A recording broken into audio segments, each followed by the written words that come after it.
ভিডিওটা খেয়াল করে দেখুন। মেয়েটা বুঝতে না পেরে তার বাবাকে বাড়ি থেকে বের করে দিল। হ্যাঁ বাবা, আমি আসছি। এই শোনো, কোথায় যাচ্ছ তুমি? ও, তোমাকে তো বলতে ভুলে গেছি, বাবা এসছে, গেটে দাঁড়িয়ে ওয়েট করছে, আমি ওনাকেই জানতে যাচ্ছি। বাবা এসেছে আর তুমি আমাকে একবারে জানানোর প্রয়োজন মনে করলে না? এতে জানানোর কি আছে?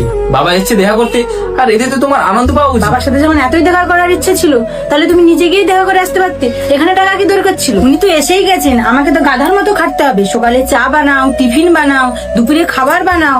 তুমি তো অফিসে গিয়ে বসে থাকবে। তোমার আর কি, সব কাজ তো আমাকেই করতে হবে। কিন্তু এখন তো আমি ওনাকে আসতে বলে ফেলেছি, আর উনি গেটেও দাঁড়িয়ে আছেন।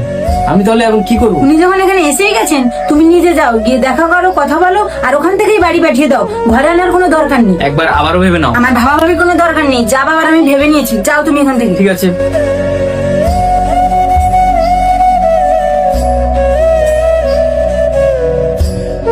কেমন আছেন বাবা? আমি তো ভালো আছি, তুমি কেমন আছো বলো বাবা? হ্যাঁ বাবা, আমি তো ভালো আছি। চলো তাহলে এবার ভেতরে যাওয়া যাক। ভেতরে?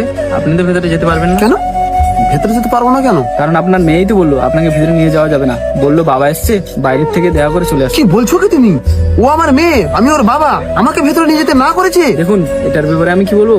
ও আমাকে শুধু বললো ঘরের ভেতরে নিয়ে আসার দরকার নেই, বাইরে থেকেই দেখা করে চলে আসে। ঠিক আছে, তাহলে আসলাম আমি। অ্যাকচুয়ালি আপনার মেয়ে ভেবেছে যে আমার বাবা এসছে গ্রাম থেকে, তাই ও ওইরকম বলেছে।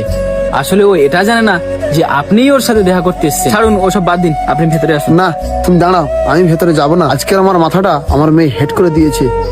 আমি এটা ভাবতে পারছি না যে আমার মেয়ে এমনটা করতে পারে। ঠিক আছে, ও যেরকমটা চায় সেরকমটাই হোক। যে ঘরে তোমার বাবার কোনো জায়গা নেই, সে ঘরে আমার জায়গা হয় কি করে?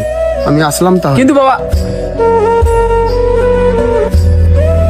পাঠিয়ে দিয়েছো তো তুমি ওখান থেকে ওনাকে? হ্যাঁ। থ্যাংক গড যে চলে গেছে, নাহলে আমার মাথা ব্যথাটাও বেড়ে যেত আর কাজও বেড়ে যেত। আর হ্যাঁ, আর একটা কথা, এরপর যখন তোমার বাড়ির লোক আসবে, তুমি আমাকে একবার আগে থেকে জানিয়ে রাখবে। আচ্ছা, একটা কথা জিজ্ঞেস করবো?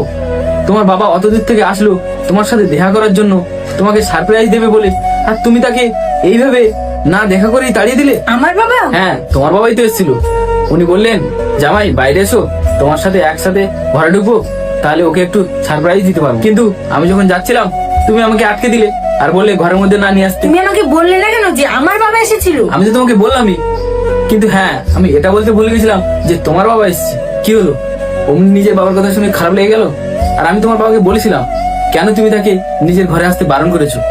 ভালোবাসা হোক বা সম্মান, সব সময় সমান হওয়া উচিত। সেটা নিজের বাবার প্রতি হোক বা স্বামীর বাবার প্রতি। ধন্যবাদ।